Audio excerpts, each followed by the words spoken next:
Varicose veins తో బాధపడుతున్నారా? భారతదేశంలోనే బెస్ట్ ట్రీట్మెంట్ అందించే ఏకైక hospital Avis.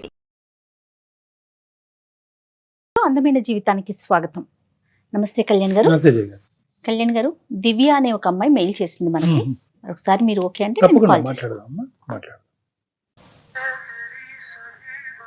Hello hello hello దివ్య అండి మాట్లాడేది? అవునండి, ఎవరు మీరు? నమస్తే అమ్మా, నేను సుమన్ టీవీ అందమైన జీవితం ప్రోగ్రామ్ నుంచి కాల్ చేస్తున్నానండి. నమస్తే మేడం. నమస్తే అండి. నమస్తే దివ్య, మీరు మెయిల్ చేశారు మీ ప్రాబ్లమ్ కి సంబంధించి. అయితే నాతో పాటు డాక్టర్ కళ్యాణ్ చక్రవర్తి గారు కూడా ఉన్నారు. ఒకసారి మాట్లాడతారా? చెప్పండి, మీ అంటే మీరు ఏం ఎక్స్పెక్ట్ చేస్తున్నారు, అసలు మీకు వచ్చిన సమస్య ఏంటో. నా పేరు దివ్య మేడం. ఓకే. మా ఊరు నందిగం మేడం. నందిగామ. ఓకే. అవును మేడం, నాకు రీసెంట్లీ పెళ్లి ఫిక్స్ అయింది మేడం. ఇందులో ప్రాబ్లం ఏంటంటే, ఇంటర్ లో ఒక అబ్బాయిని చాలా ఇష్టంగా ప్రేమించేశారు. ఆ అబ్బాయి పేరు అనిల్. ఓకే. ఆ అబ్బాయి ఫ్యూచర్ లో నాకు ఏ ప్రాబ్లం రాకుండా ఉండడానికి నేను ఈ మెయిల్ చేశా మేడం. ఓకే. మేము ఇంటర్ లో చాలా ఇష్టంగా ప్రేమించుకున్నాం. ఓకే. ఇంటర్ ఎగ్జామ్స్ అయిపోయిన తర్వాత మా ఇంట్లో ఈ విషయం తెలిసింది మేడం. నన్ను ఒక ఉమెన్స్ హాస్టల్లో జాయిన్ చేశారు. వెంటనే అసలు కనీసం మాట్లాడడానికి కూడా నాకు ఛాన్స్ లేదు ఆ అబ్బాయితో.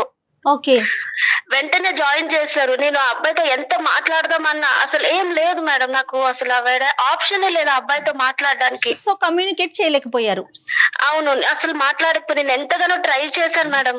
ఆ హాస్టల్లో ఎక్కడమ్మా అంటే మీరు ఉండేది ఎక్కడమ్మా? ఉమెన్స్ హాస్టల్ ఎక్కడ, ఎంత దూరంలో పెట్టారు నిన్ను? వైజాగ్ సార్. నాది నందిగం, మా ఊరు నందిగం సార్. నన్ను జాయిన్ చేసే హాస్టల్ వైజాగ్ లో సార్. అబ్బో, ఓకే ఓకే. సో ఈ అబ్బాయికి చెప్పడం గానీ ఇంకా కంప్లీట్ గా కమ్యూనికేషన్ అనేది కట్ అయిపోయింది. అసలు ఏం లేదు సార్. అబ్బాయిని నేను లాస్ట్ ఇంటర్ ఎగ్జామ్స్ అప్పుడే చూసా సార్. తర్వాత నేను అసలు అబ్బాయిని అసలు కమ్యూనికేట్ అవ్వలేదు సార్. అసలు ఇంట్లో వాళ్ళు అంటే ఏం చేశారమ్మా? ఎందుకు రిజెక్ట్ చేశారు? చదువుకున్న తర్వాత చూద్దామన్నారా, లేకపోతే వయసా ఏంటి? అంటే ఇంటర్ లో లవ్ ఏంటి, నువ్వు చేసే పనులేంటి అని వెంటనే నన్ను హౌస్ అరెస్ట్ లో చేసేసాను మేడం. ఇంకా నీకు లవ్ ఇవేమొద్దు, బుద్ధిగా చదువు అనుకొని దూరం కాలేజ్ లో పెట్టేశారు నన్ను. నాకు అన్ని నేను వాడే నా జీవితం అని నేను అనుకున్నా మేడం. కానీ ఇందులో ఈ హాస్టల్లో పడేశారు. నేను చదవలేకపోతున్నా, వాడే గుర్తొస్తున్నాడు. Book తీయాలన్నా.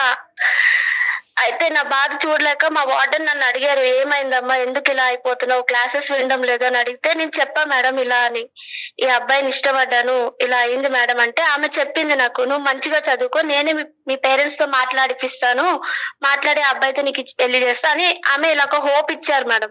Okay. Okay. Next day నాకు ఎగ్జామ్స్ ఉన్నాయి. నేను చదవాలన్నా 1 hour లో చదవాల్సింది 10 hours పడుతుంది నేను చదవడానికి. కాన్సన్ట్రేట్ చేయలేకపోతున్నారు. కాన్సన్ట్రేట్ చేయలేకపోతున్నా. వాడే గుర్తు వస్తున్నాడు మేడం నాకు పదే పదే. దివ్య, ఎక్కడున్నావు ప్రస్తుతం? ఎక్కడున్నావు? ఆ అబ్బాయి ఎక్కడున్నాడు? ఇప్పుడున్న పరిస్థితి ఏంటి?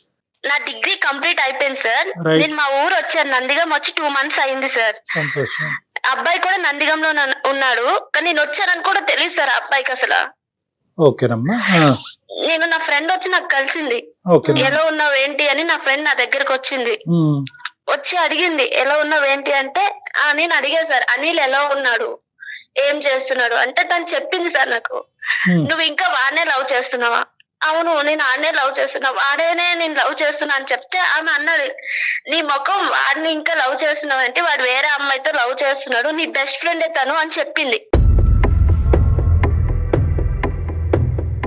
నేను నమ్మలేకపోయా సార్, అస్సలు నమ్మలేకపోయా తను ఆ మాట అనగాను. అయితే తను నేనే నీకు చూపిస్తా పద అనుకొని మేము ముందు కలిసిన స్పాట్ కి ఆమె తీసుకెళ్ళింది నన్ను.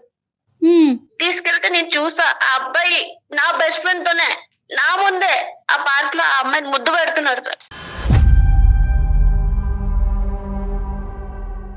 నేను చూసా కల్లారా, తట్టుకోలేకపోయా సార్ నేను అసలు ఆ మూమెంట్.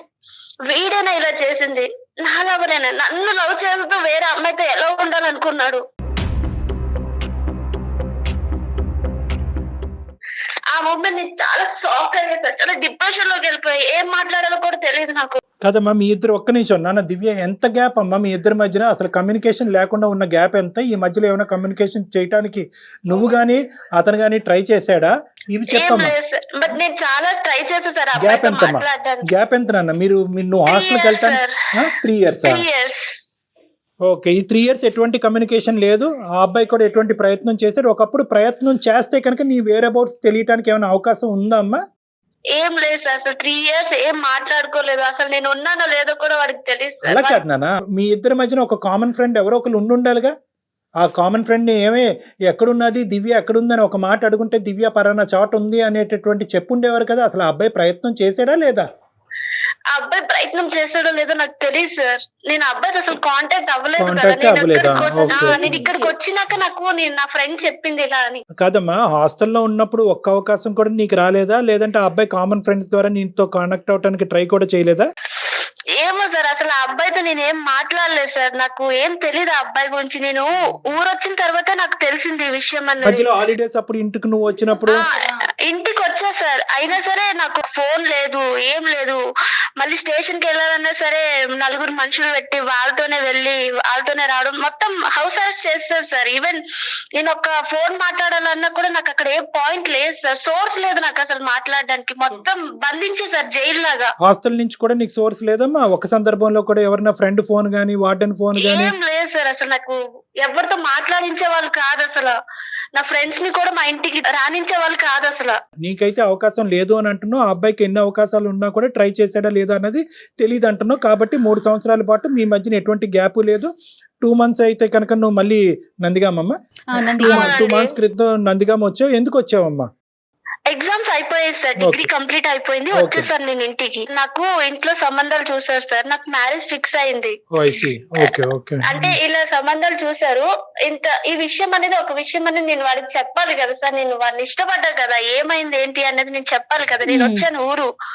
అతను చెప్పడం కాదురా దివ్య, అతనికి చెప్పడం అన్నది కాదు, ఫస్ట్ మీ ఇంట్లో వాళ్ళకి చెప్పాలి కదా. నువ్వు చెప్పావా? అమ్మ, నా మనసులో ఒక మనిషి ఉన్నప్పుడు మీరు వేరే సంబంధం నన్ను హౌస్ అరెస్ట్ చేసి ఇంతకాలం నాకు నచ్చినటువంటి వాడి దగ్గరికి వెళ్లకుండా, వాడి చూపు చూడకుండా, ఫోన్ మాట్లాడకుండా మీరు నన్ను ఇలా చేశారు. ఇంకా నా మనసులో ఆ అబ్బాయే ఉన్నాడు, మీరు ఎందుకమ్మా వేరే సంబంధాలు చూస్తున్నారని ఫస్ట్ ఇక్కడ ప్రశ్నించేవా నువ్వు? కానీ వాళ్ళు ఒప్పుకోరు కదా సార్, వాళ్ళకి ఇష్టం లేదు కాబట్టి నన్ను అంత దూరం పంపించేశారు కదా సార్. మళ్ళీ వాళ్ళు ఎలా ఒప్పుకుంటారు? అందులో వాడికి జాబ్ లేదు, ఏం లేదు ఆ టైంకి. సరే, సో నువ్వు ఏంటంటే ఇక్కడ ఒప్పుకోలేదు సార్. పేరెంట్స్ ఒప్పుకోరు అనేటటువంటిది ఒకటి. ఇంకో పక్క నుంచి ఏమో వచ్చి నువ్వు ప్రేమించినటువంటి ప్రేమికుడితో 3 సంవత్సరాల పాటు కమ్యూనికేషన్ లేకపోయినా అతను మాత్రం నీ గురించి అలాగా వెయిట్ చేయాలన్నా నీ ఉద్దేశం? నేను వాడే కావాలనుకున్నాను కాబట్టి నేను వాడు నన్ను నిజంగా లవ్ చేస్తే నేను వాడిని పెళ్లి చేసుకుందాం అనుకున్నాను. కాబట్టి మా పేరెంట్స్ ని కాదైనా సరే నేను వాడిని లేచిపోవడానికి నేను రెడీగా ఉన్నాను సార్. వాడినే పెళ్లి చేసుకోవాలని నేను ఉన్నా. అదే నేను చూడుకుని ప్లేస్ లో నా బెస్ట్ ఫ్రెండ్ తోనే నేను అన్ని చూసా సార్. ఆ టైం నా గుండె పగిలిపోయింది సార్. నేను ఏం చేయాలో కూడా నాకు అర్థం కాలేదు అసలు.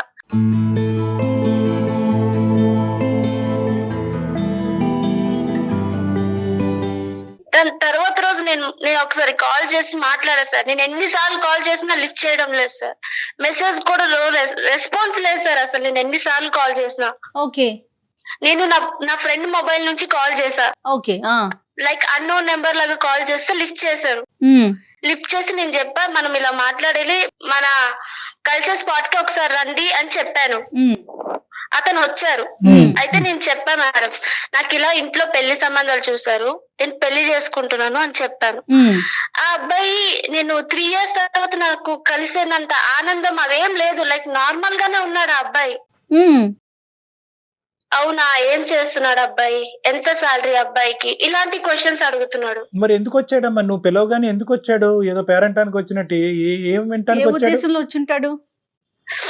అంటే లైక్ 3 years తర్వాత నేను వచ్చాను కదా మేడం, ఏదో కలవాలి పిలిచింది అనే ఇంటెన్షన్ లో వచ్చాడు. అసలు ఏంటి అన్నది ఇక్కడ ఏంటి అన్నది టెస్ట్ చేయడానికి చూడటానికి వచ్చాడు. కానీ నీ లోపల ఎంతవరకు ఆ ప్రేమని పదిలంగా ఉందో లేదో అన్నది చూడటానికి వచ్చాడు. కానీ నీ లోపల ఉన్న ఇంటెన్సిటీ అతనిలో నీకు ఏమాత్రం కనిపించలేదు. అంతే సార్. నేను అడిగా, అసలు అనిల్ నువ్వు నన్ను నిజంగానే లవ్ చేసావా? అసలు షాక్ అమ్మాయి, నిజంగా షాక్. నేను నిన్నే అడుగుతున్నా, నాకు వేరే వాళ్ళతో పెళ్లి ఫిక్స్ అవుతుంది. మనం ఏమనుకున్నాం, మన ఇద్దరం ఎంత సిన్సియర్ గా లవ్ చేసుకున్నాం, మనం పెళ్లి చేసుకుందాం అనుకున్నాం కదా. నాకు వేరే వాడితో పెళ్లి అవుతుంటే నువ్వు అలా రాయిలాగా ఉంటావేంటి, నువ్వు అలాగా అనుకో నేను అడిగా మేడం. అడిగితే మరి ఏం చెయ్యాలి చెప్పు అనుకొని అంటున్నాడు. అయితే ఏం చేయడం ఏంటి, ఏదో ఒకటి చేయవా నువ్వు అనుకొని అంటే చేయడానికి ఏం లేదు అనుకొని అంటారు సార్. నీకు పెళ్లి అవుతుందంటే షాక్ అవ్వలేదు, నీకు అతని శాలరీ ఎంత, ఉద్యోగం ఎక్కడ అనేటటువంటి అడిగాడు. మంచి చెడ్లు అడిగి తెలుసుకున్నాడు. నువ్వేమొచ్చి ఇదేంటయ్యా అనిలు ఆ మాత్రం కూడా వెయిట్ చేయకుండా నేను అసలు నీ స్థానంలో లేనా, నువ్వు ఖండించట్లేదు ఏంటి, బాధపడట్లేదు ఏంటి అనేది అతనిలో లేనటువంటి ఇమోషన్ తెప్పించే ప్రయత్నం నువ్వు చేసావు. ఫైనల్ గా ఏమైందమ్మా? అబ్బాయి ఏం చెప్పలేదు సార్, ఇంకతో అంత అయిపోయింది. అయిపోయింది, అబ్బాయి అది ఎప్పుడో అడిగాడు అయిపోయింది. మన సంగతి ఏంటి నీకు అంటే ఇప్పుడు నేను అయింది, చెప్పాను అతనికి సార్ ఎప్పుడో మన అయిపోయింది. సంగతి ఏం లేదు, నాకు ఇంట్లో పెళ్లి ఫిక్స్ అయింది, నేను ఆ అబ్బాయినే చేసుకుంటా అని చెప్పేసా సార్, అంతే. Okay okay. తర్వాత నేను ఇంటికి వెళ్ళిన తర్వాత నాకు వాట్సాప్ లో మెసేజ్లు, ఫేస్బుక్ లో మెసేజ్లు, మేము 2 years కలిసి చదివి కలిసి లవ్ చేసుకున్నాం కదా సార్, 2 years. అవును. మేము తిరిగే వీడియోస్ గానీ మా చాటింగ్ గానీ అన్ని నాకు పెడుతున్నారు సార్ వాట్సాప్ లో. ఇదేం ట్విస్ట్ అమ్మా? వాడి పని వాడు చూసుకోకుండా మళ్ళీ నీ దగ్గరికి వచ్చాడా? బ్లాక్ మెయిల్ చేస్తున్నారు సార్ ఇండైరెక్ట్ గా. ఏమని, ఏం కావాలంట? అంటే ఇలా వీడియోస్, ఇలా చాట్ హిస్టరీస్ అన్ని పెట్టేసి ఇవన్నీ నేను ఏం చేయాలి, ఈ గుర్తులు ఏం చేసుకోవాలి అని అడుగుతున్నాడు. ఓకే, మరి నువ్వు చెప్పావా అప్పుడు? ఈ డబుల్ గేమ్ ఆడుతున్నాడు. నేను చెప్పాను సార్, ఏం చేయడం ఏంటి, డిలీట్ చేసే అని చెప్పా. నేను డిలీట్ చేస్తే ఆ అబ్బాయి అన్న నేను డిలీట్ చేయను, ఇవన్నీ నాతోనే ఉంచుకుంటా నేను అనుకోని అన్నాడు. అయితే నేను నా ఫ్రెండ్ ని అడిగా సార్, ఇదేంటి ఇలా చేస్తున్నాడు, నాకు భయం వేస్తుంది అంటే ఆమె చెప్పింది, నీకు అర్థం కావడం లేదా, ఆ అబ్బాయి నేను బ్లాక్ మెయిల్ చేస్తున్నాడు అనుకోని అంటుంది. మరి నువ్వు ఇంకొక అమ్మాయితో నాకు పార్క్ లో కనిపించావు, నిన్ను నేను చూశాను, మరి నా జీవితం నాది కదా అని నువ్వు అప్పుడైనా చెప్పలేదా? లేదు మేడం, నేను అదేం చెప్పలేదు వాడికి. ఎందుకమ్మా, ఎందుకు చెప్పలేదు? వాడి నిజ స్వరూపం నాకు ఆల్రెడీ తెలిసిపోయింది కదా సార్, వాడు ఎలా ఉంటాడు అనేది నేను ఆల్రెడీ చూసా, నేనే కళ్ళారా చూసా. సో నేను చెప్పలేదు మేడం. సో వాడినైతే కనుక యాజ్ వి స్పీక్ నౌ నీ మనసులోంచి తీసేసావు. అవును సార్. సరే, మరి ఇప్పుడు ఏం చేద్దామమ్మా, ఏంటి ఇప్పుడు నీ సమస్య ఏంటి? ఇప్పుడు నాకు పెళ్లి ఫిక్స్ అయింది కదా మేడం, వాడి వల్ల నాకు ఏ ప్రాబ్లం రాకూడదు, ఆ వీడియోస్ కానీ ఆ చాట్ హిస్టరీ వల్ల. సరే సరే, సో అది వాడి దగ్గర నేను డిలీట్ చేయించాలి సార్. అది అనిల్ తో ఇప్పుడు మాట్లాడటానికి అవకాశం ఉందమ్మా? ఓకే సార్, నేను చేస్తాను ఒకసారి. నా ఫోన్ అయినా అటెంప్ట్ చేస్తారో లేదో నాకు తెలియదు సార్, బట్ నేనైతే ట్రై చేస్తాను. నీ ఫోన్ ఎత్తకపోయినా కూడా మనకు వేరే సోర్సెస్ ఉన్నాయమ్మా, ఆ సోర్సెస్ ద్వారా అతను పట్టుకుందాం. ఓకే సార్, నేను ఒకసారి కలుపుతున్నా. నువ్వు ట్రై చేయి. మీరు మాట్లాడే వ్యక్తి మీ కాల్ ని హోల్డ్ లో పెట్టారు. మీరు మాట్లాడే వ్యక్తి మీ కాల్ ని హోల్డ్ లో పెట్టారు.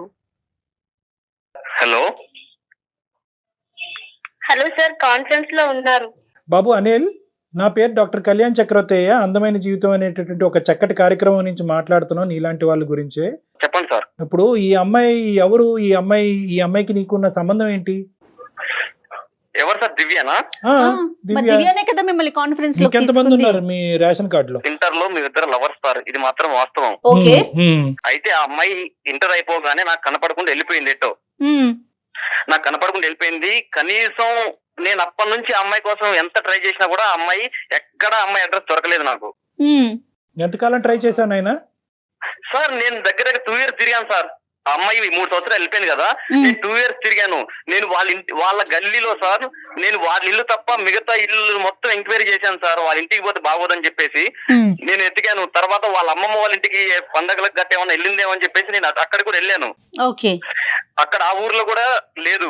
ఎటు వెళ్ళిపోయిందో, వాళ్ళ అమ్మ వాళ్ళు ఏమన్నా సీక్రెట్ మ్యారేజ్ చేసి పంపించారా, లేకపోతే అమ్మాయి అసలు ఎక్కడికి పోయిందో నాకు అర్థం కాని పరిస్థితుల్లో నేను ఉన్నాను సార్. ఉండి ఈ అమ్మాయి అంటే నాకు చాలా ఇష్టం సార్. దివ్య అయితే ఇంటర్ లో మేము ఇద్దరు లవ్ చేసుకున్నాం సార్. సంతోషం.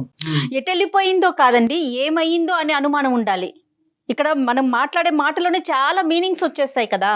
ఆ అమ్మాయి సేఫ్ గా ఉందని చెప్పేసి నాకు తెలిసింది, కానీ ఎక్కడుందో నాకు తెలియదు. మ్యారేజ్ అయిందా లేకపోతే ఎక్కడికన్నా సరే ఇప్పుడు నాకు తెలియదు మేడం. ఇంకొకటి ఏంటంటే నేను వాళ్ళ ఇంటికి పోయి నేను అడగలేను కదా మేడం. నేను వాళ్ళ ఇంటికి పోయి అడిగితే వాళ్ళు ఉన్నారు, వాళ్ళందరూ జరిగితే నేను చాలా ఇబ్బంది పడాల్సి వస్తుంది కదా మేడం. నాకు ఫ్యామిలీ ఉంది కదా. అలా అని చెప్పేసి నేను చెప్పాను ఆ అమ్మాయికి. ఆ అమ్మాయి నాకు, నేను మొన్న రీసెంట్ గా కలుసుకున్నాం ఇద్దరం. ఆ అమ్మాయి నేను కలుసుకుంటే మాకు మాట్లాడుకుంటానికి అంత కుదరలేదు మేడం.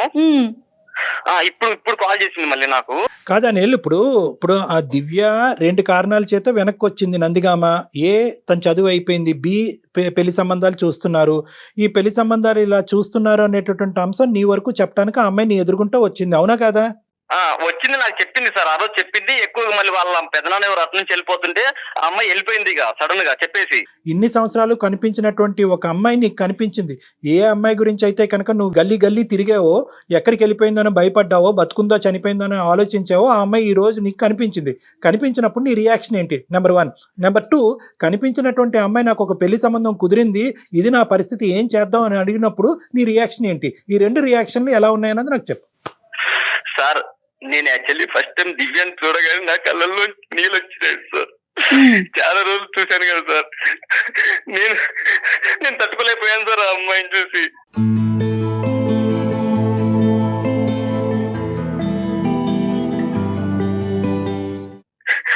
సార్ ఇంకోటి, ఆ అమ్మాయి మ్యారేజ్ అయిద్దని చెప్తుంది.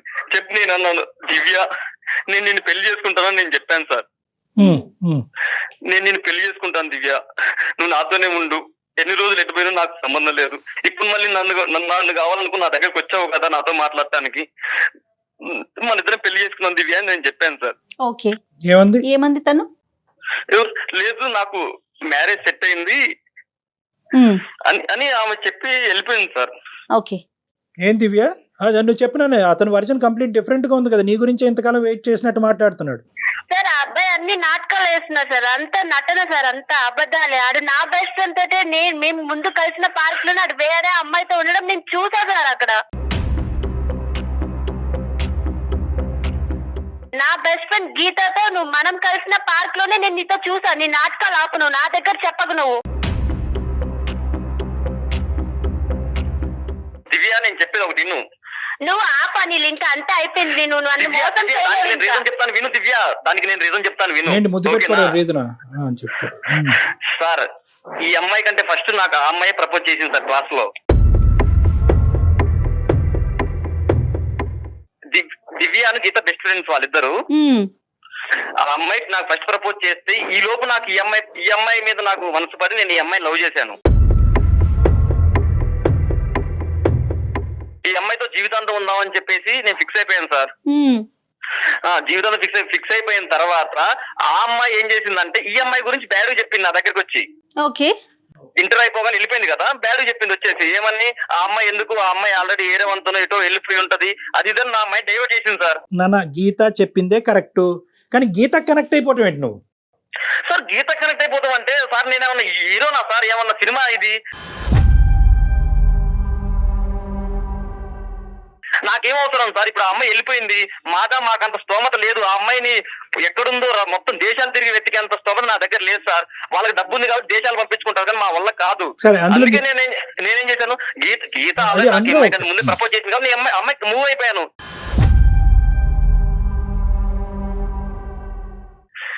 అంటే అమ్మాయి ఓకే చెప్తే ఓకే చెప్పేస్తావా? నీకు బుద్ధి లేదా, బుర్ర లేదా? ఓకే నాన్న, ఇప్పుడు గతంలోకి వెళ్ళొద్దు. ఇప్పుడు ఒకటి నాన్న అనిల్, నీ ప్రేమ కూడా కరెక్టే అనుకుందాము, కానీ ఇప్పుడు ఏమంటా నువ్వు? Geetha, I want Geetha and I want Divya అని కూడా అంటావా? లేదు sir, I want Divya sir. Sir ఏం లేదు సార్, దివ్య అయితే నాకే కావాలి సార్. నేను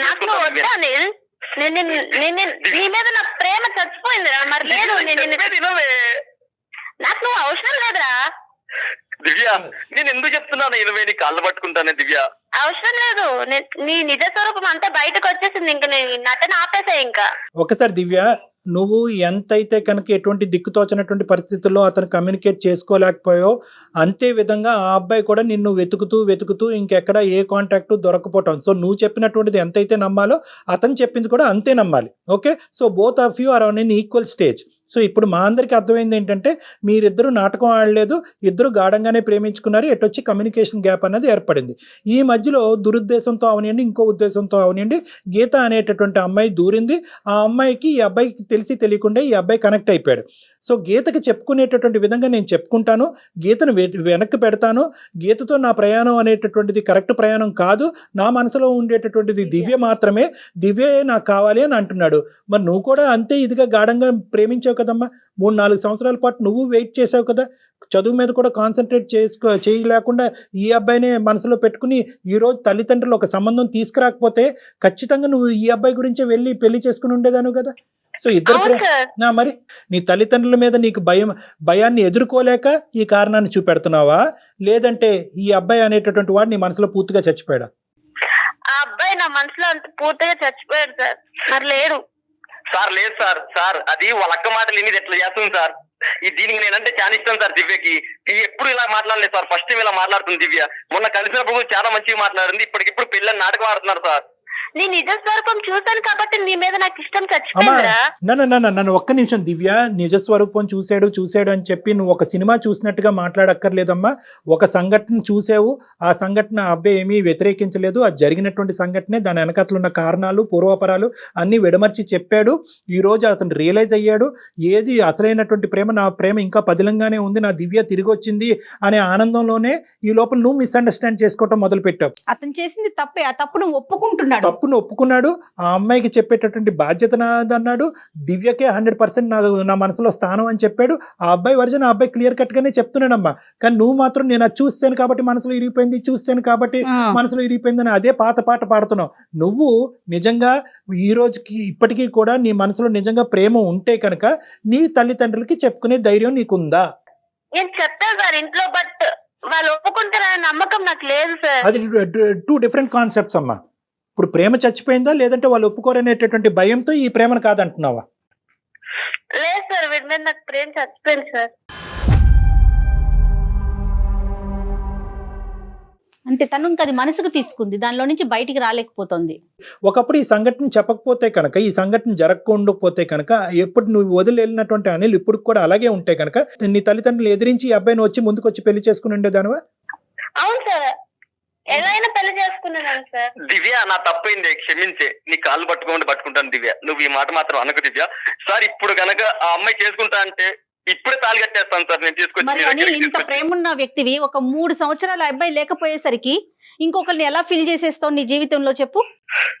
నా తప్పైంది మేడం, తప్పైంది. చేసేదంతా చేసేసి తప్పైపోయింది, నాకు అదే కావాలి, ఆ వస్తువే కావాలంటే ఎట్లా అనిల్? లేదు మేడం, కాంప్రమైజ్ అవ్వాలి అంతే. అలాంటప్పుడు అలాంటి మిస్టేక్స్ చేయకూడదు మేడం మిస్టేక్స్ అంటే సహజంగా నేను ఒక్కరిని చేసేది కాదు మేడం, ప్రతి ఒక్కరు చేసే మిస్టేకే మేడం. కానీ ఈ రోజు ఆ అమ్మాయి ఇంకో దారి చూసుకుంది నాన్న. నువ్వు వద్దు అంటుంది. తల్లిదండ్రులు చూపెట్టేటటువంటి ఒక దారి, టెన్షన్ లేనటువంటి దారి, నీకు ఆ అమ్మాయికి బాధ కలగనటువంటి ఒక దారిని ఆ అమ్మాయి ఎంచుకుంది కాబట్టి దాన్ని నువ్వు గౌరవించాలేమో అన్నది నాకు అనిపిస్తుంది. అవును, మీరు ఈ రోజు కలిసి ఉండకపోతే కనుక, ఈ రోజు ఆ అమ్మాయి వచ్చి నిన్ను మళ్ళీ వచ్చి నేనున్నాను నీకు తెలుసా అనేది గుర్తు చేయకపోతే, మీరిద్దరు ఎలాగైతే మీ ప్రయాణాన్ని కొనసాగించేవారో అదే స్థానానికి మళ్ళీ వెళ్ళిపోవాలన్నది నా విజ్ఞప్తి. సార్ లేదు సార్, నాకు దివ్య కావాలి సార్, దాన్ని పువ్వుల్లో పెట్టి చూసుకుంటాను సార్. అందుకనేనా తన ఫొటోస్ వీడియోస్ అన్ని కూడా మీరు మళ్ళీ షేర్ చేయటం? మేడం నేను ఆ ఉద్దేశంతో షేర్ చేయలేదు మేడం, నేను ఆ ఉద్దేశంతో ఈ రోజు దివ్య మేడం మా పాత జ్ఞాపకాలను గుర్తు చేస్తూ మేము దిగిన ఫొటోస్ కానీ మెసేజ్ కానీ అందుకు పంపాను తప్ప ఏరే దురుద్దేశంతో కాదు మేము తప్పుగా అనుకున్నాం లేనన్న, మేము ఇంకో విధంగా అనుకున్నాం.